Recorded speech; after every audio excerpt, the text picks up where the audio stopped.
Recebendo a visita do Coronel Davi. O Davi foi comandante-geral da Polícia Militar no estado de Mato Grosso do Sul, deputado estadual, e hoje ele é um dos principais coordenadores da candidatura do presidenciável Jair Messias Bolsonaro.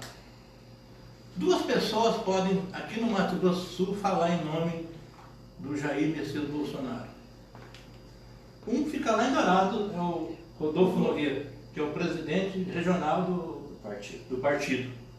E a segunda pessoa, ou a mesma proporção, Coronel Davi, que inclusive trouxeram o deputado Bolsonaro para o Mato Grosso do Sul, foi uma excelente receptividade lá em Dourado. Acredito que tenha sido uma das melhores receptividades que aconteceram durante nas visitas que ele faz em vários municípios espalhados por esse Brasil afora. E hoje o Coronel Davi está visitando o município de Três Lagoas, onde tem um vereador que eu apoio, o vereador Sargento Rodrigues, que está fazendo essa visita para a gente aqui também, acompanhado com a comitiva, né, do Coronel Davi, e passou por vários outros órgãos de comunicação. Né? Coronel, seja bem-vindo a Três Lagoas. Sei que esse ano é um ano que te dá muita responsabilidade, principalmente aqui no Mato Grosso do Sul, e consequentemente também a tropa, né, na qual o senhor comandou por muitos anos. Né? E que trouxe a Três Lagoas para mim. Boa tarde. Boa tarde, Eugênia. Boa tarde a todos da Perfil News. Muita alegria, né? A gente rever os amigos e também ter a oportunidade de vir novamente a Três Lagoas, conversar com os companheiros de farda, conversar com os companheiros de caminhada que nos ajudaram na campanha de 2014, que sempre estão conosco.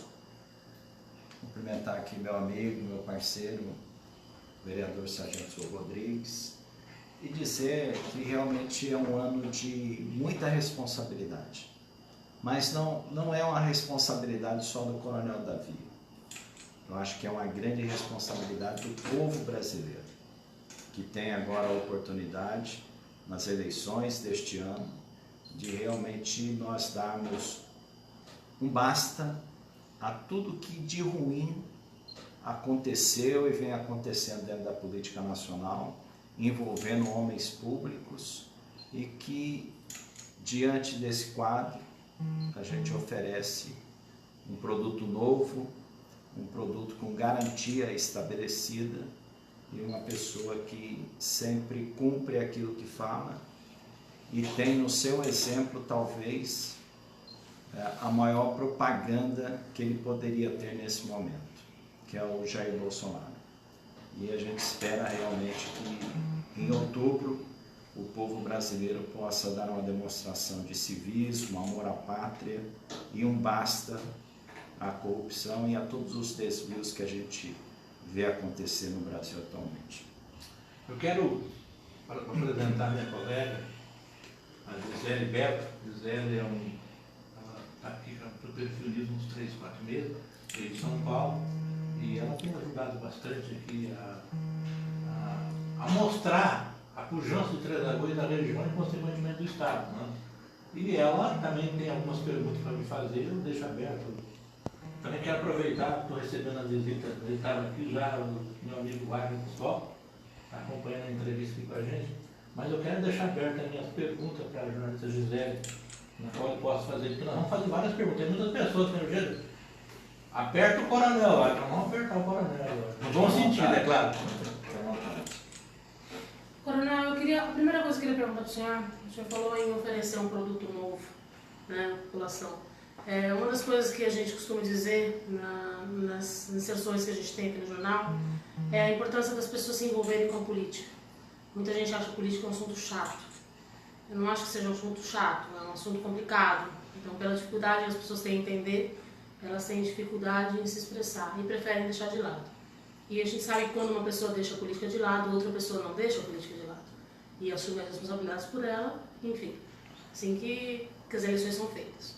Queria saber do senhor hoje, qual a principal dificuldade em ser político no país hoje, como você consegue atingir a população com as suas ideias e como vencer o descrédito da população, que hoje a classe política está muito desacreditada no país, não só no país, mas está desacreditada no geral. Como vencer esse descrédito? Como mostrar o que é ser diferente, o que é esse produto novo? Realmente é algo que nos chama atenção e digo que os políticos tradicionais vão encontrar enorme dificuldade de vender suas ideias, de levar a sua mensagem de campanha eleitoral, por conta desse descrédito, como você falou aí, que passa a política e principalmente os políticos. E a gente tem que vencer isso com exemplos, com o passado limpo, com resultados daquilo que a gente fez e que a gente cumpriu determinados compromissos. Não deixamos ninguém ficar falando sozinho. Eu, como o Ojeda disse, eu fui comandante-geral da Polícia Militar no período em que o Estado apresentou as maiores reduções no combate à criminalidade. Por quê? Porque nós fomos extremamente rigorosos com os bandidos, fizemos com que as pessoas cumprissem a lei e esse rigor com os bandidos, na verdade, acompanha a nossa imagem até hoje, mostrando aquilo que está bem perceptível hoje para a sociedade. Ninguém aguenta mais viver nesse estado de coisas que a gente vive hoje. E quando eu falo produto novo, é porque o Bolsonaro, apesar, e aí eu digo também que algumas críticas que são direcionadas a ele, o pessoal fala assim, mas ele está lá há tanto tempo como deputado federal, o que ele fez?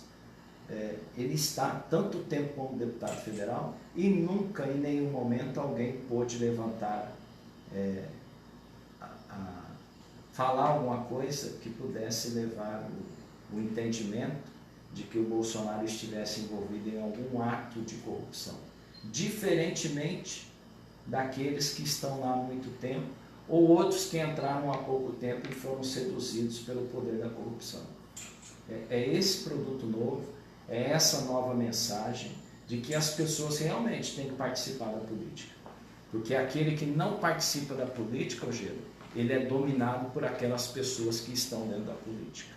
E se nós não tivermos a consciência de buscar dentro da sociedade pessoas com comportamento retilíneo, pessoas probas e que possam emprestar um pouco dessa seriedade que eles têm dentro da sociedade no campo da política, fatalmente a gente não vai mudar as coisas que a gente vê atualmente. Então, nós precisamos de pessoas boas para que a política também se torne uma política boa, voltada para atender os anseios da sociedade, que precisa receber por parte do Estado brasileiro aquilo que, de forma suada e com muita dificuldade, ele faz, que é de pagar imposto. E quando se paga imposto, ele não recebe nada de volta. E o que a gente preza é oferecer o nome do Bolsonaro, oferecer o nome daqueles que entraram no nosso partido, que é o PSL, e que vão dar essa demonstração à sociedade, tanto a sociedade brasileira quanto a sociedade sul-mato-grossense, que a política tem jeito, que o Estado tem jeito, que o Brasil tem jeito. Mas a gente precisa de pessoas com esse comprometimento para dar jeito nas coisas ruins que estão aí. É um longo caminho convencer essas pessoas, porque a gente ouve muito falar, pessoas boas, pessoas, né, com um histórico de retidão, enfim, que muitas pessoas falam assim, por que você não se candidata? E a pessoa fala, estou fora, não me meto com política. Como convencer essas pessoas boas a entrarem na política? Porque se a gente deixa a política para as raposas velhas, como falam, elas vão se aproveitar disso. E as pessoas boas ficando fora da política é um problema. Como convencer essas pessoas que elas precisam entrar nisso? Quando você oferece um projeto que realmente é novo e um projeto que é composto de pessoas boas, de um passado limpo, de pessoas que realmente estão interessadas em lutar por algo diferente para melhorar as condições de vida da população. E quando você tem, que é o nosso caso, o nome forte hoje, aclamado por boa parte da sociedade brasileira, que lidera a maioria das pesquisas que são apresentadas, que é o Jair Bolsonaro, você consegue realmente atrair pessoas boas que estão dentro da sociedade e que querem participar desse momento também. E a gente encontrou uma enorme facilidade de buscar dentro da sociedade pessoas que nunca tiveram nenhum contato com a política e que, diante daquilo que o Bolsonaro se propõe a fazer, daquilo que a gente espera que seja a grande transformação ou o início da transformação que o país precisa viver, é que a gente conseguiu aí reunir pessoas de ótimo caráter, de ótima personalidade e que querem emprestar um pouco do seu tempo para dentro da política poder ajudar a população.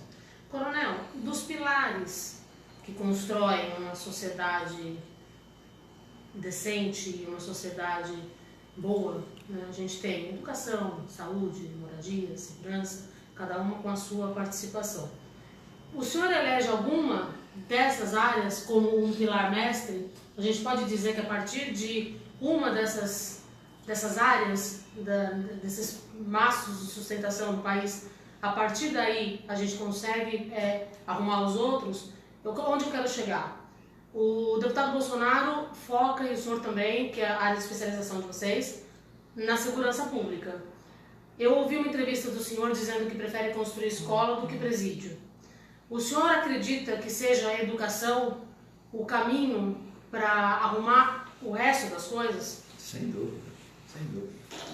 Um país ou uma nação que não dá o devido valor à educação, ela não vai conseguir transformar a sociedade.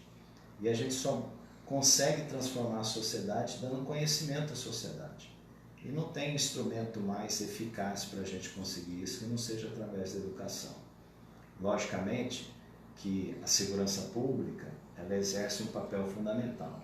Porque se você não tem segurança, as pessoas vão ter dificuldade de sair à noite de suas casas para ir estudar à noite numa escola. Ou na saída da escola, ela poder ser surpreendida com a ação de assaltante ou de um assassino.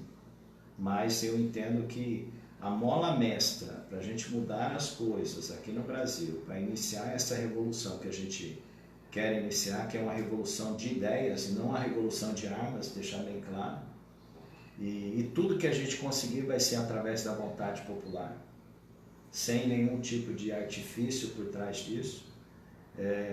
A gente consegue isso realmente investindo na educação. Na escola pública? Na escola pública. E o Bolsonaro, inclusive, tem um projeto do qual eu defendo já desde a época que eu era comandante-geral, que é o projeto das escolas militares. Nós perdemos a mão. Hoje, situações em que professores são agredidos por alunos, porque se perdeu o respeito.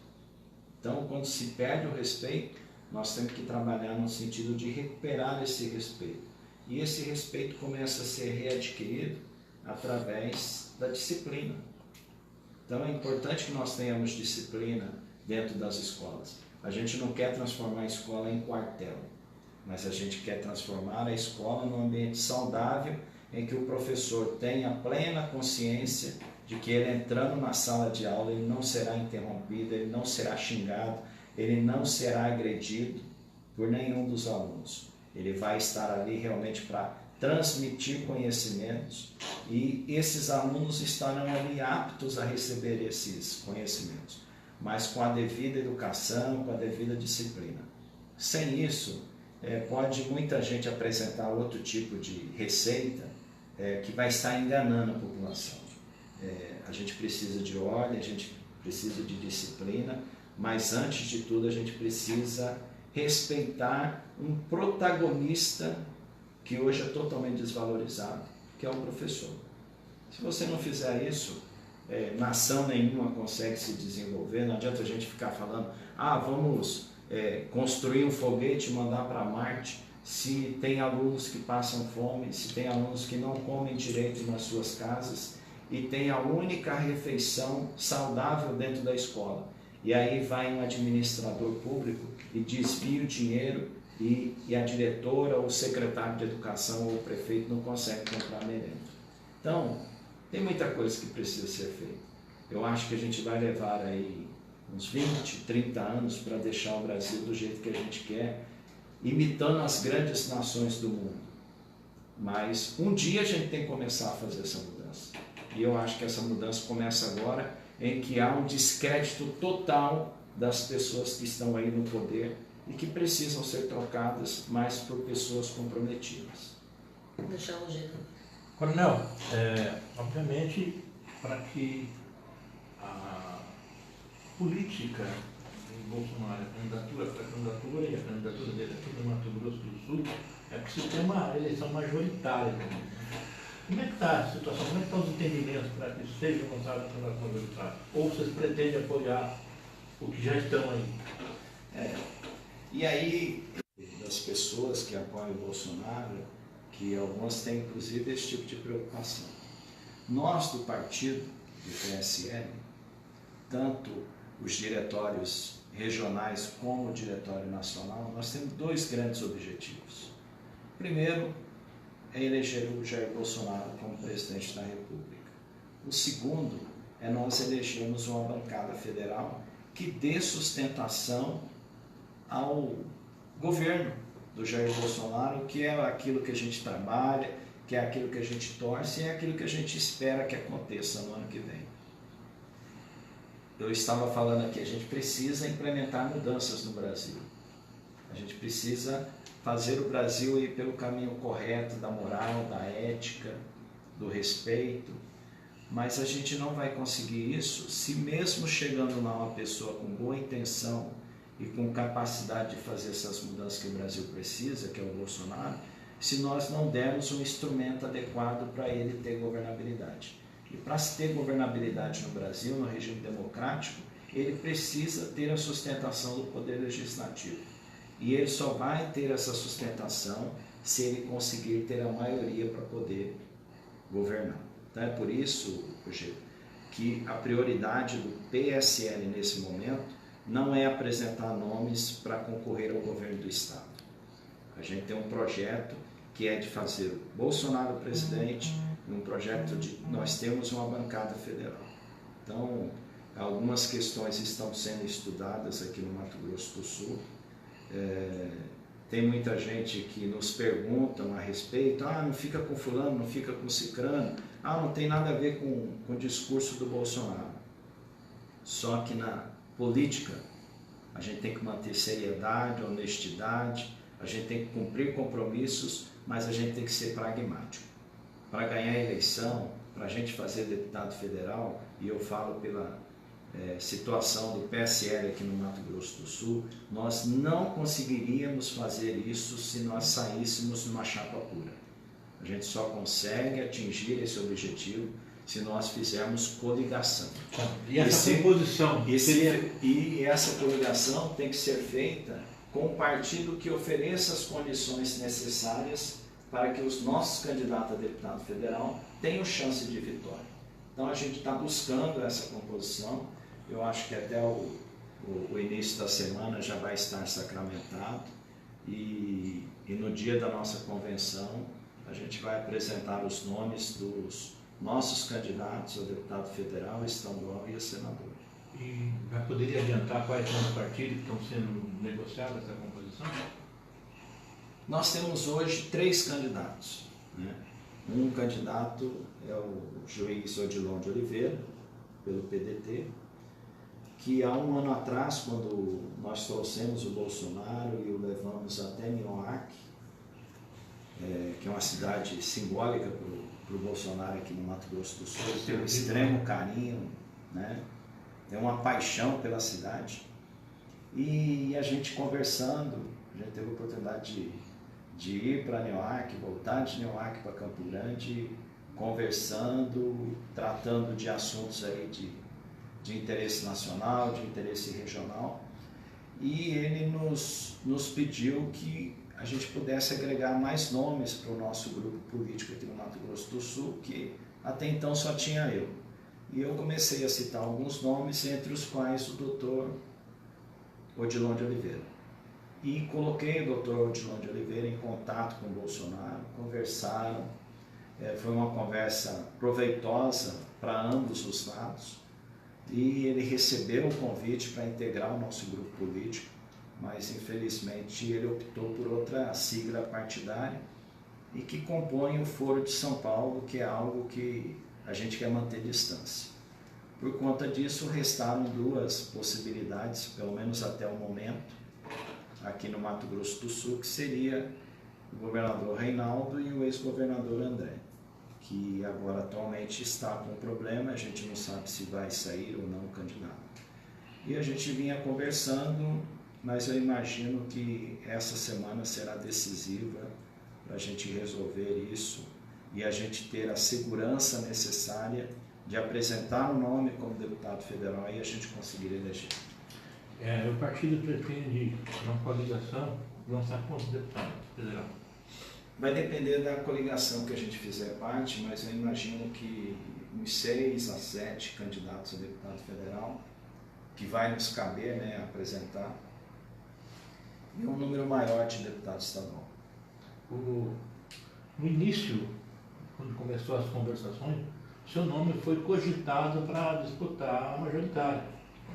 Inclusive, o senhor colocou à disposição do partido para que seu nome fosse, digamos assim, ungido pelo partido. Hoje, decorrido algum tempo, hoje o seu nome está para deputado estadual. O senhor mantém a candidatura ou pensa na Câmara Alta? Não.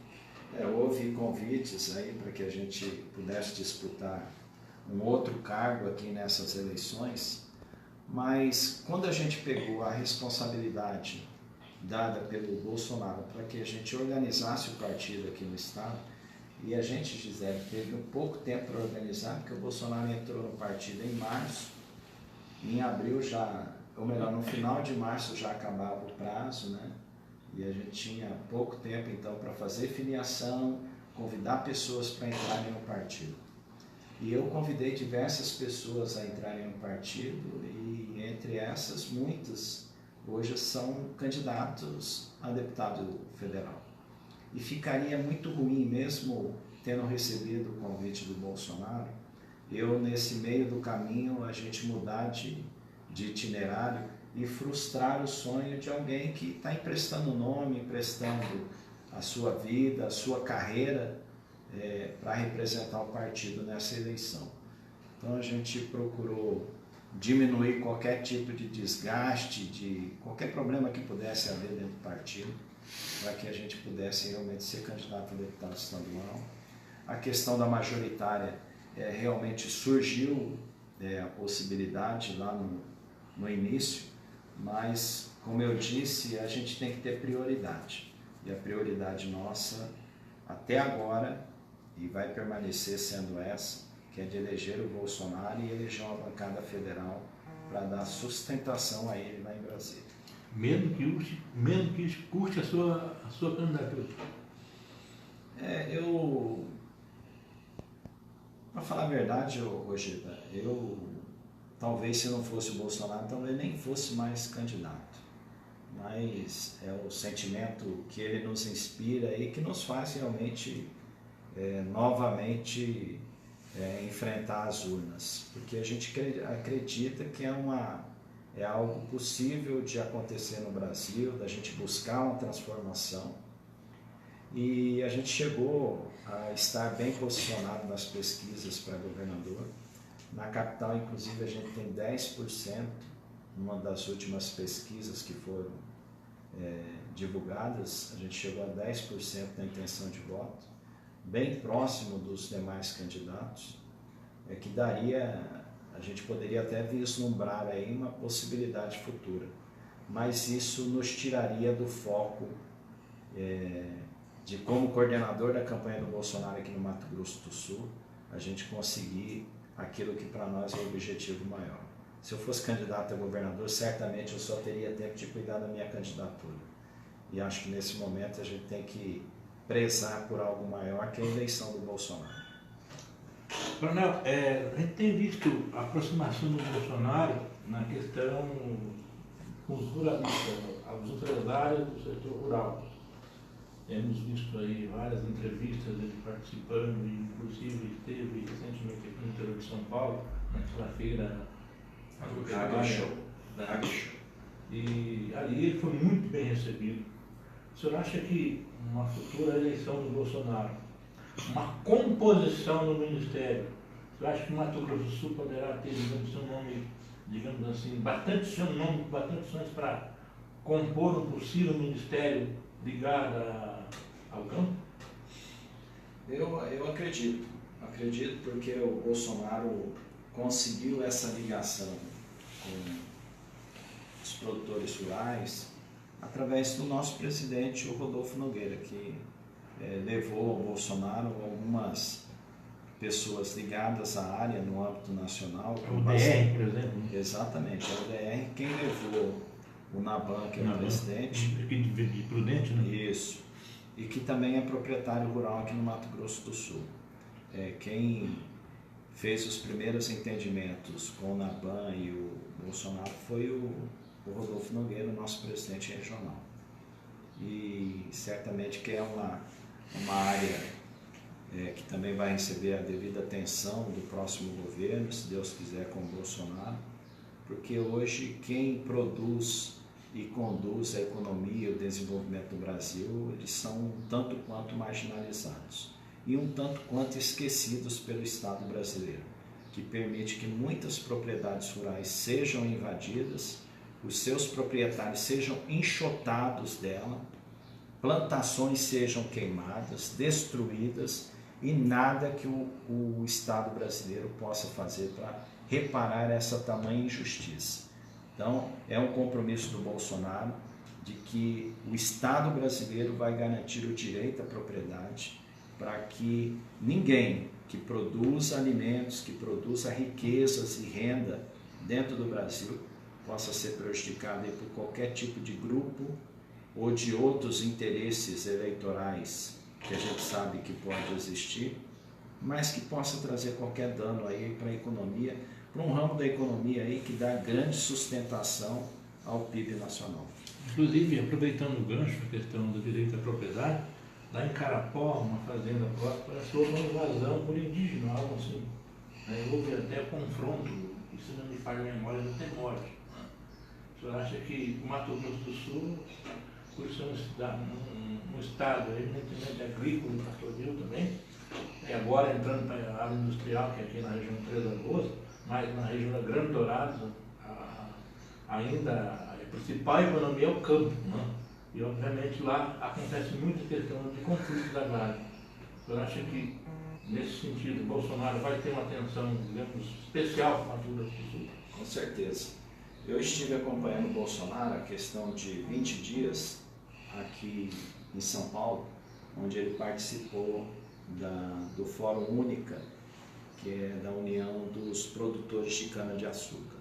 Então, um grande empresariado que mexe com essa área esteve presente em São Paulo participando desse seminário, e lá, durante o seminário, durante a sua apresentação, do qual também fizeram apresentações lá todos os presidenciáveis que vão concorrer à presidência aqui no Brasil, tiveram a oportunidade de levar a sua proposta a esse ramo do negócio.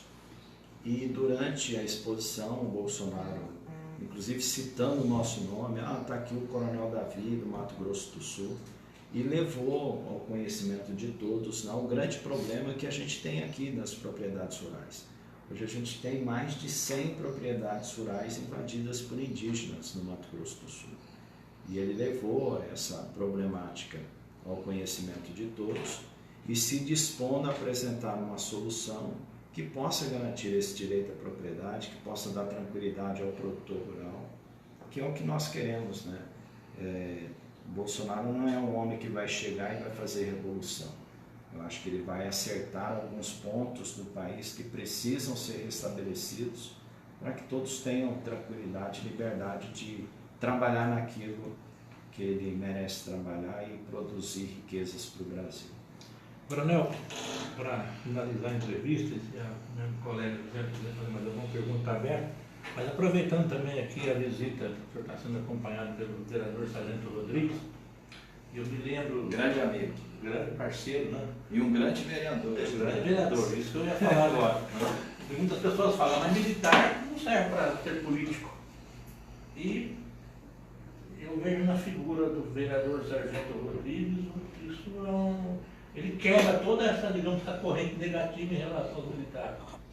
Porque eu vejo ele acompanhando as obras, eu vejo ele conversando com as pessoas, eu vejo ele visitando os bairros, e hoje nas redes sociais ele deixa isso muito transparente. E eu conheço o Sargento Rodrigues desde a época do Major Monari e depois foi Coronel Monari, na época na qual o senhor foi o comandante-geral da Polícia Militar. Inclusive estive lá em Campo Grande para fazer uma gravação contigo, foi na festa para ser apresentada na festa da final de ano da Polícia Militar. E Monari na época ficou 5 anos no comando, é isso? Mais ou menos, me corrija se eu estiver errado. 6 anos. E fez um espetacular trabalho aqui em Três Lagoas, muito bom trabalho.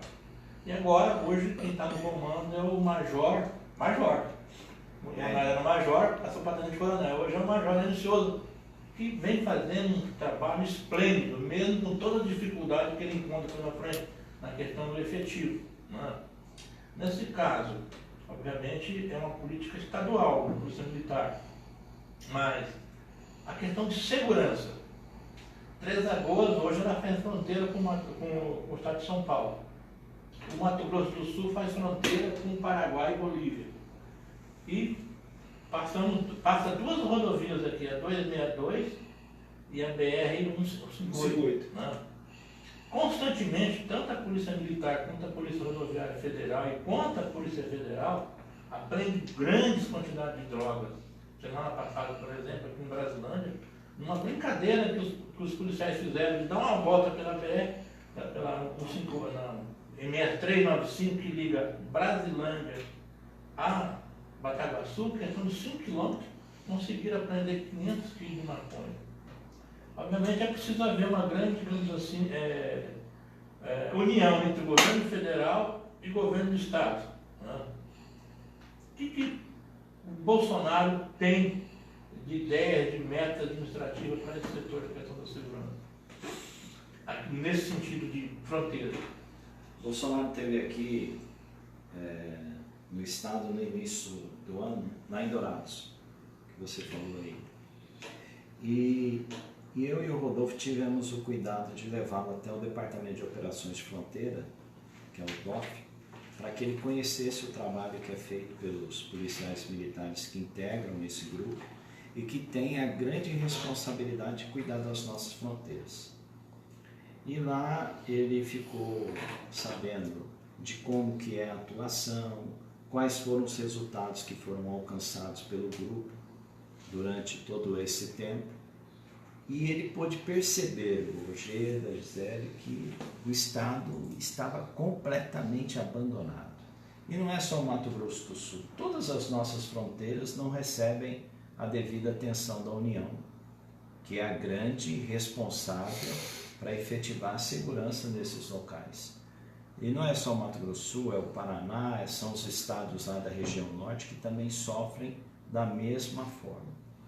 A gente vai, certamente, nós inclusive fomos chamados a colaborar nesse plano de segurança pública do plano de governo do Bolsonaro, e o que a gente vai realmente fixar como prioridade é a defesa das nossas fronteiras, porque teve a intervenção no Rio de Janeiro, só que cuidaram o Rio de Janeiro, mas não fecharam a porta por onde entram todas as mazelas que levam insegurança à população do Rio e à população dos grandes centros urbanos do Brasil.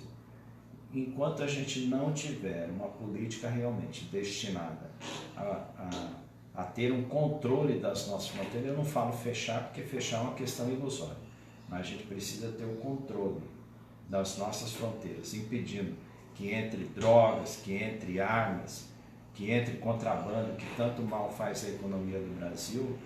Dificilmente nós conseguiremos reduzir a criminalidade e levar segurança para a população. Enquanto nós tivermos pessoas que não têm o devido zelo com aquilo que seja de interesse mesmo do cidadão brasileiro, vai ser difícil fazer segurança. Vai ser difícil fazer segurança, deixar as polícias, de uma forma geral, prender bandido, ele ser autuado em flagrante e logo depois ele participar de uma audiência de custódia e ser liberado. Aí o policial que arriscou a sua vida, que protegeu a sociedade, ou aquele cidadão que sofreu as consequências do ato criminoso daquele bandido, ele vai se ver abandonado pelo Estado. Porque o mesmo Estado que tem a responsabilidade de dar segurança para ele, foi o mesmo Estado que permitiu que o bandido, mesmo cometendo o crime, pudesse voltar para as ruas. Não se combate crime prendendo e soltando o bandido. Mas ele tem que mudar a lei, né? Não é lei, é uma resolução do Conselho Nacional de Justiça, que os juízes, na verdade, são obrigados a aplicar. E aqui a gente tem que fazer a defesa do juiz, porque, infelizmente, é uma determinação do Conselho e precisa ser aplicada. Mas alguém precisa mudar isso hoje, porque querem cobrar tanto da polícia, né, seu Rodrigues? Querem cobrar tanto, quando na verdade não dão instrumentos para que o trabalho da polícia tenha efetividade. E efetividade do trabalho policial é manter o bandido preso. Porque eu só vejo uma forma de acabar com a criminalidade. É você afastar da população os maus, tirando de circulação de dentro da sociedade. E onde que eles têm que ficar? Ou na cadeia, e quando aqueles querem enfrentar o Estado, no cemitério. Não tem outra receita. É o que vem acontecendo na gestão do Major Enio, que algumas ocorrências que teve óbitos dos marginais e resolveram enfrentar os policiais. Antes eles do que os nossos policiais, antes eles do que Na os época, nossos cidadãos. do Sargento Rodrigues e do Monário. Não era dura também. Eu faço questão de ressaltar isso aqui. A gente estava falando, desculpa, Geda. Ainda voltando para o assunto das fronteiras. Desde fevereiro está parada uma emenda no Senado para a criação da Polícia Nacional de Fronteiras. É uma emenda que não pode ir para frente enquanto a intervenção militar no Rio de Janeiro estiver ocorrendo, porque você não pode fazer uma emenda à Constituição enquanto tiver uma intervenção militar. Né? Você sabe como está isso daí? Enfim, vai sair a Polícia Nacional de Fronteiras? Olha, eu como conhecedor da segurança pública, eu desaprovo essa ideia. Nós já temos polícias demais. O que nós precisamos é de garantia e estrutura para que as polícias que estão aí possam trabalhar. E a gente precisa da colaboração da União na questão da fronteira. A União precisa se fazer presente. Vou falar Pela Polícia Federal? Da Polícia Federal e Polícia Rodoviária Federal, que hoje só não fazem mais porque não tem efetivo, não tem investimento. E vou te falar, hoje o Exército Brasileiro tem um grande sistema que poderia ajudar nas fronteiras. Talvez seja uma das poucas soluções que a gente já teria condições de implementar. É o projeto CISFRON, que deveria custar 360 milhões de reais. Foi feito um planejamento para que ele fosse implementado em 10 anos, a cada 10 anos um investimento de 36 milhões de reais, para que tudo fosse feito de acordo com o planejamento feito pelo Exército. O que aconteceu? Os 36 milhões às vezes não vêm, e quando vem 5 milhões, vem 8 milhões. Esse projeto já está muito atrasado e quem paga com isso é o Mato Grosso do Sul, é o Brasil, porque até hoje a gente não tem um sistema eficiente de controle das fronteiras que poderia acontecer com o CISFRON e o Estado é penalizado, a população é penalizada. Não acredito na criação de Polícia Nacional de Fronteiras. A União, na verdade, o governo federal, tem que assumir essa responsabilidade e eles têm instrumentos necessários para fazer aí um controle melhor das fronteiras. Seja através das Forças Armadas, seja através da Polícia Federal, da Rodoviária Federal e junto numa parceria com os governos de Estado, através das polícias estaduais. A gente não precisa instrumentalizar quem já existe. É claro, a gente não precisa mais, isso aí para mim é uma conversa fiada. É gente que quer se aproveitar do momento e falar aí de uma determinada solução que não vai resolver. O que resolve é investimento, é estrutura e é valorização, coisa que hoje não existe. Coronel, eu estou vendo aqui, ó, o André Medeiros, não estou transmitindo ao vivo, o André Medeiros está fazendo uma pergunta aqui. Coronel Davi, qual é a proposta do PSL, através do deputado estadual, Coronel Davi, né, para os profissionais da educação do estado de Mato Grosso do Sul? É a pergunta feita pelo André Medeiros. É uma pergunta pertinente. Cumprimentar o André Medeiros, é um companheiro nosso de Jataí. Olha só onde você está chegando. Jataí, no Mato Grosso do Sul.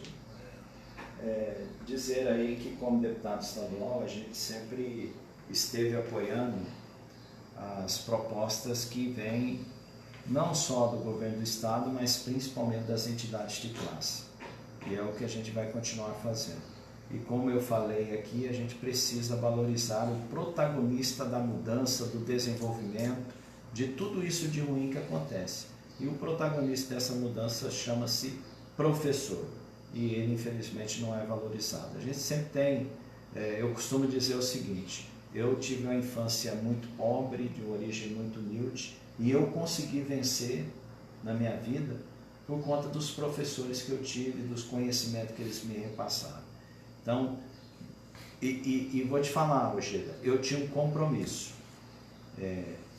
Como comandante-geral da PM, nós determinamos que qualquer caso que houvesse algum tipo de manifestação que é legal, que é constitucional, da classe dos professores, eles não recebessem por nenhum momento qualquer tipo de agressão por parte da Polícia Militar.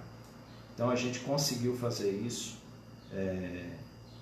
que foi um grande reconhecimento, e é incabível que uma classe que tanto faz pelo desenvolvimento, pelo progresso das pessoas, possa sofrer aí qualquer tipo de ação contrária ou opressora por parte do Estado. Tem que ser valorizado. E se valorizando e respondendo ao André, a questão é valorização do profissional. É levar mais segurança para dentro das salas de aula. É impedir que professores sejam agredidos. E mais uma vez dizendo, valorizar esse grande profissional. Tá, vamos lá. A Juliana Padilha Cardoso está mandando um grande abraço para o Coronel Davi e para o vereador Sargento Rodrigues. O Marcos Caetano, como o senhor falou na questão do controle de fronteira, ele está fazendo a pergunta: como ter controle com a crise financeira que vivemos? Quer dizer, quando se fala em controle, a resposta responder vai ser para o próximo ano, né? Não desse ano, mas vamos lá, respondendo a pergunta, uma crise financeira, como que, eu acho, caso o Bolsonaro se eleja, como que ele vai ter esse controle com a crise financeira? Vai sobrar dinheiro, você sabe por quê? Porque a gente vai ter um compromisso de romper com esse mecanismo da corrupção. É a corrupção que tira dinheiro do orçamento que poderia ser usado aí na educação, na saúde, na infraestrutura, na segurança pública. Muita gente fala que não tem dinheiro porque muito desse dinheiro é desviado. Serve para outra coisa que não seja aquilo que é essencial ao cidadão, que é receber um benefício por parte do Estado. Fundir alguns ministérios, por exemplo, o Ministério da Educação, o Ministério do Esporte para a Educação, o Ministério da Agricultura com o meio ambiente. O meio ambiente. É uma proposta do Bolsonaro. Logicamente, quando você diminui o tamanho do Estado, você também diminui os gastos para manter toda aquela estrutura. Então a gente vai ter aí diversas formas de conter aí a evasão de divisas que podem ser utilizadas em favor da população, e a gente está tendo a possibilidade de contar aí talvez com um dos grandes economistas do Brasil, que é o Paulo Guedes, que inclusive na segunda-feira esteve reunido com o Bolsonaro, com o pessoal do nosso partido, alguns técnicos que já estão ajudando no planejamento e na elaboração do plano de governo, onde muitas questões como essas aí foram debatidas, e a gente espera realmente que seja um plano de governo na parte da economia revigorante naquilo que o Brasil precisa hoje, de ter realmente energia suficiente, eu falo aí de dinheiro suficiente, para a gente poder levar mais benefícios para a população.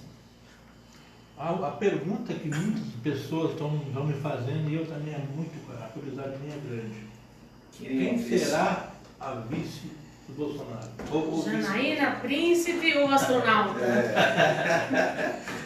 Realmente, é algo que, confesso, vem atraindo aí toda a atenção do presidente, do Jair Bolsonaro, do nosso presidente nacional, que é o Gustavo Bebiano, de todos aqueles que estão próximos ao Bolsonaro e que precisam achar um nome compatível para preencher uma lacuna que precisa ser preenchida. E eu confesso que se dependesse do Coronel Davi, e a gente já pôde falar isso para as pessoas que estão mais próximas ao Bolsonaro e também a ele, de que uma mulher seria um casamento perfeito.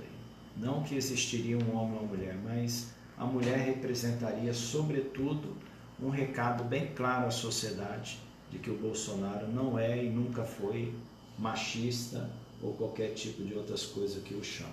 E uma mulher, como poderia ser a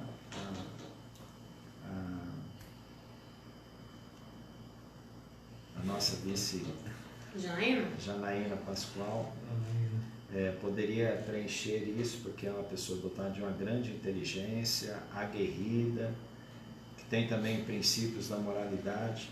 Mas eu imagino, Ojeda, Gisele, que em breve o povo brasileiro vai saber quem será o vice, e eu não tenho dúvida de que será uma escolha acertada e que vai certamente aí ampliar aí os horizontes da campanha do Jair Bolsonaro. O senhor acha que a escolha do vice está sendo tomada com cautela, vistos os últimos acontecimentos do Brasil, já que a gente teve 4 vice-presidentes assumindo a presidência? Esses 4 vice-presidentes foram presidentes durante 10 anos na política recente do Brasil.